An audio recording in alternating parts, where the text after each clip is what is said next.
If I may, Your na may Honor, mga pangalan na mga katawa-tawang pangalan. Mas nakakatawa po itong mga pangalan ng mga nangyari nung araw.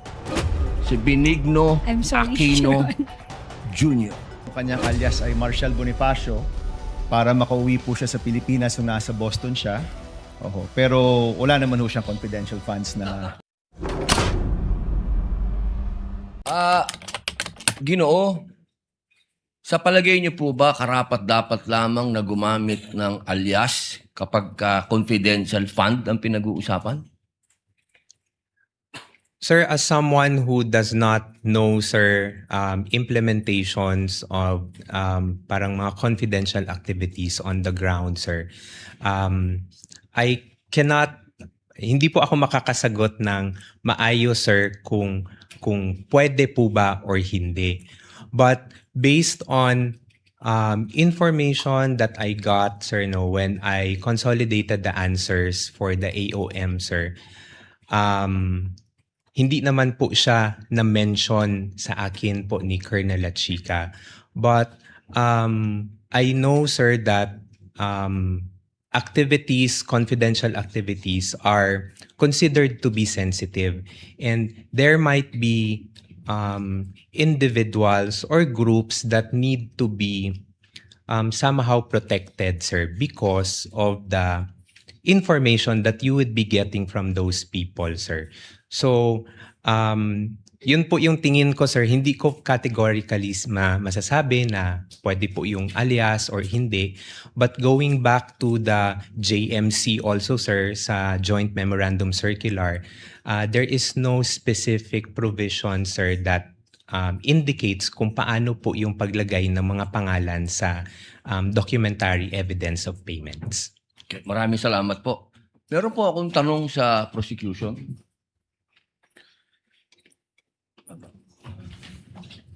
Magandang hapon po. Napakaganda po ng inyong ngiti. Good Opo. afternoon din po, sir. Opo. Batid po ba ninyo ngayon, mga petsa na to, kung ano ang pinagdiriwang natin sa Pilipinas? Magmula po 19 hanggang 30. Buwan ng wika daw po, sir. Bukod po sa buwan ng wika, National Heroes Day. National Heroes Day. Ito po ay hango sa ating mga bayani. Tama po ba? Opo. Opo. Naniniwala po ba kayo na ang ating mga bayani ay may mga alias? Kilala niyo po ba sila Di Masalang? I'm sorry po sa aking history teacher. Ayan, opo. Hindi ko na po maalala. Ito po ang masyado. pinakamagandang panahon para maipaalala po sa inyo na ang ating mga bayani ay gumamit ng mga alias. Di Masalang, Siling Labuyo, Tikbalang, Tagailog, May Pag-asa, Buwan, Magdalo, Leon Kilat, Vibora, Lakambini, Paralitiko, Dimas, Alipato, Liwanag, Balite, at marami pa pong iba. Ano po ang kahalagahan dito, palagay po ninyo? Ang alias po, anong kahalagahan? Well, first, sir, first, Your Honor, I cannot comment because I'm not sure of the circumstances surrounding their use of alias. Under the anti-alias law, sir, inaalaw naman po yung paggamit ng alias provided kailangan po nakabanggit din, nakadisclose kung ano yung real name. So it's not completely prohibited provided they also provide the real Opo. the real name. So, Pakisagot lang muna po yung tanong ko bago po yung explanation po ninyo. Pakisagot lang po kung narinig nyo na po yung mga alias na yan. Ngayon lang po nyo narinig. some of it po, Your Ayun. Honor, to be candid, some of it I've already heard. Magmula po 1892 hanggang 1896, ginagamit po nila ang mga alias na yan. Nagkaroon lang po ng isang traidor, ang pangalan ay Teodoro Patiño, na nagbulgar sa Katipunan. Alam po ba niyo yun? Yes, Your Honor. But the circumstances then were different because we were Bakit po iba? under... Bakit po iba? Bakit po na iba? May gera po nun, sir, and we were under Wala po ba tayong occupation. gera sa NPA? Ang NPA po, merong mga alias. Meron pong ka-Cobra, ka-Agila, ka-Lawin, ka-Tigre, ka-Kapre, ka-Sirena, ka-Adobo, ka-Sinigang, ka-Pansit, ka-Tinola, Kasile, Kakamote, Kabawang, Kamaksi, Kalabuyo. Strictly speaking, Lahat po yan, sir, ginagamit iba po na yung alias. internal armed conflict, iba naman din po yung war. Bakit po na iba? Pareho po itong clear and present danger sa atin. So ang Well, gusto ko lamang pong ipaalam sa ating prosecution na napakahalaga po ng alias sa panahon ng... Kayo po, sagutin po nyo. Sa panahon ng... Gera, sir. Your Honor. Ang confidential po. Ang pagkilos confidential ay napakahalaga at hindi po ginagamit ang pangalan at hindi po pumipirma. At alam niyo po ba, noong September 12, 1896, anong nangyari? Nagkaroon tayo ng 13 martires. Yung mga nagtraidor ay itinuro ang mga totoong pangalan, totoong lugar, kung nasaan yung mga sumusuporta sa Katipunan. If I may, Your One Honor. last na lang po. Kindly wind One up, last, Senator one Judge last na lang Padilla. po. If I may, Your Honor, just address your question earlier. With all due respect, Your Honor, the prosecution respectfully submits that whether the use of alias is allowed or not and whether it's necessary or not, to us, that is a non-issue because that was never raised Hindi po by pwedeng the- maging non-issue sapagkat ito po ang ipinalalabas ng prosecution. If I may, Your Na Honor, may mga pangalan, na mga katawa-tawang pangalan. Mas nakakatawa po itong mga pangalan ng mga nangyari nung araw. with all due At isa respect, pa Your po, Honor, isa na lang if po. Kasi isa na lang po. Kindly wind up, Senator na lang Judge po. Padilla. Kilala niyo po ba kung sino si Marcial Bonifacio? to be candid, Your Honor, Oh. I'm not Sino po? familiar. Si Benigno I'm sorry, Aquino Your Honor. Jr. Si Ninoy.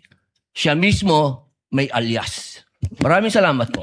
Your Honor, if I just may, Your Honor, just to set the record straight, because it was made to, with all due respect to the Senator Judge, Mr. it was, Presiding Judge, allowed ba yun? I was about to make a ruling. Senator Maraming Judge salamat Padilla. po. There was no question posed or poised. Attorney May. Let's proceed to the next Senator Judge who will interject. By the way, did you intentionally get rid of the platform? yes, Your Honor, because we were not expecting that I'd be called again, Your Honor, to make way for the Honorable Chair of the Okay. panel of Understood. prosecutors, Your Honor. Understood. Senator Judge Aquino, Thank you're you. recognized for interjection. You may proceed, sir. When you're ready, you have 2 minutes. So bago po yung 2 minutes, Mr. Presiding Officer, tama po, si Ninoy Aquino po ang kanyang alias ay Marcial Bonifacio para makauwi po siya sa Pilipinas nung nasa Boston siya. Oho. Pero wala naman ho siyang confidential funds na, wala ho siya sa mga AR na confidential funds. Lilinawin ko lang ho. Okay. Pagdating ho sa prosecution, ang posisyon ng prosecution, yung mga pangalan ay totoong tao, di ba? Correct, no? You have not really mentioned aliases in any of your... Wala. Could you respond quickly? We have talked about aliases. Is the prosecution talking about aliases? That was never our point, Your Honor. In fact, the point of the prosecution is that that was never raised by the defense, either in their answer or in their pretrial brief, Your Honor. So to us, that should be a non-issue because even them, they never claimed that in any of their pleadings before Okay, this thank you. honorable court. Okay, klaklaruin ko lang ha. Ang siyang tao lang pong nagsabi na alias po sila, si Miss Gina Acosta in her testimony. Kanina po, sabi niyo rin na Mr. Ortonio na hindi siya alias or hindi niyo alam. But si Miss Gina Acosta in her testimony did admit that in her perspective, these are aliases. No? Just for the record po. Okay. So ito po yung mga tanong ko po. Sana po ito lang 2 minutes ko, Mr. Presiding Officer. So unang-una, Mr. Otonio, you're very competent. Thank you for your answers. And I want you to answer just very candidly, no?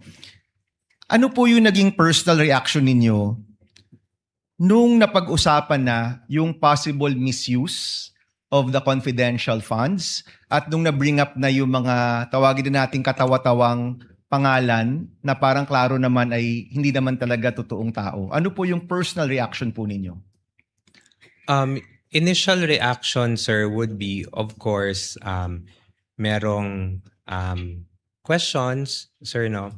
There would be questions. But Again, sir, I go back to the presumption, sir, that there is regularity in terms of the implementation, sir. Okay. Con- So, may I ask, since you're in the top leadership of the OVP, nung nabibring up na to, ano yung personal reaction, kung alam nyo lang, ng Vice President, ng Chief of Staff, other leaders in your group, nung napag-usapan na posibleng nabigay yung pera sa mga kakaibang pangalan o baka hindi totoong tao, what was your reaction?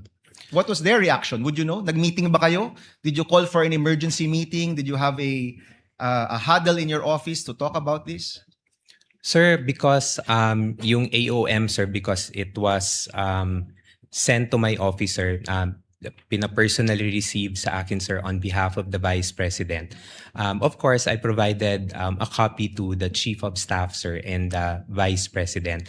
Ang naging instruction lang naman po sa akin, sir, was to respond to the AOMs and make consultations with the Special Disbursing Officer and Security Officer para masagot yung mga concerns or issues raised by COA. Okay. Yan yung mga actions nyo, Mr. Ortonio. I'm asking about your reaction.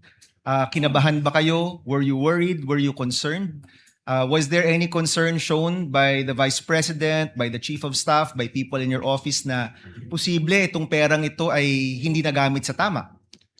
On the matter of concern, sir, I think there is a concern considering that there is already an immediate instruction, sir, to reply to the AOM. That's the sir. AOM. Let's go to the bringing up of these names in Congress. Nung lumabas na yung Piatos, Pusa, Pagong, mga ganyan, were you concerned na yung pera ng bayan posibleng hindi nagamit sa tama at ito'y pinirmahan mo at ito'y nakapangalan sa inyong opisina, for example? Were you concerned?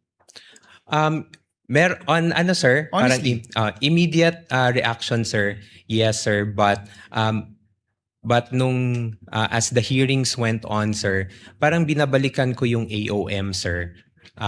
Hindi kasi po siya na-raise doon sa AOMs. So, parang nabawasan po yung concern ko, personal concerns ko with those acknowledgement receipts. Did you call for an internal investigation after na-reveal yung mga pangalan na kakaiba? Nagpatawag ba kayo ng investigasyon sa inyong opisina? I personally did not, sir, hindi na po ako nagpatawag. Sir. Did your office call for an internal investigation? On that matter, sir, I do not know, sir, if there is an instruction coming from the head of agency, sir. But personally to me, sir, none, sir. Okay. So, ito kasi, Mr. Ortonio, no, sa aking opisina, more than 10 years ago, meron kaming nahanap na isang staff na ibang resibo yung ginamit sa liquidation. Wala pa atang 5,000 pesos to sa totoo lang. Hindi nga niya binulse. No? Meron siyang dapat hotel receipt na wala niya, gumamit siya ng hotel receipt ng ibang tao. That already elicited an internal investigation on our part. In the end, pinaalis namin yung staff na yon na kilala namin, kaibigan namin. 5,000 lang yun. So the common response we are looking for is that kapag pera to ng bayan, action ka agad at hanapin nyo talaga kung saan nagamit tong pera to. Kaya I'm really wondering what were the actions and reactions of people. So ito yung tanong ko rin, no? Mahalaga ba sa inyo, mahalaga ba sa iyo, sir, na yung perang ito ay nagamit sa tama, na hindi ito nagamit sa mali o na bulsa lang? Yes, sir. It is important to me, sir, because in the years na nakasama ko rin po si Vice President Sara Z. Duterte, sir, she also would want na money is spent properly for what it is intended to be used for. Okay, last question, Mr. Presiding Officer. During all of this time, pinatawag mo ba si Colonel La Chica o pinatawag ba siya ni Chief of Staff Lopez or ni Vice President? Would you know? Kinausap mo ba? Tinanong mo ba? Colonel, itong mga pangalang ito, sino ba talaga to? Totoo ba to? Bakit nakalagay medicine pero cash talaga yung binigay? Kasi sa totoo lang, sir, yung nakalagay doon gamot pero cash ang binigay na pambili ng gamot, cash pa rin yun. 'Di ba? So in short, yung 500 million parang puro cash yun. wala man talagang supplies or tables and chairs because that presupposes na ang binili nyo yung tables and chairs or supplies. You actually gave cash na 500 million. Pinatawag nyo po ba si Colonel La Chica at tinanong, as public officers, we have to exercise the diligence of a good father of a family, no? That's in our oath. So pinatawag niyo po ba ng inyong opisina at pina-explain kung nasaan ba itong peran to? Sir, I was only able to request na makausap si Colonel La Chica in relation only to the response to the AOM, sir. So hindi niyo po natanong itong mga specific questions na ito dun sa mga specificong mga pangalan, mga AR, mga ganyan?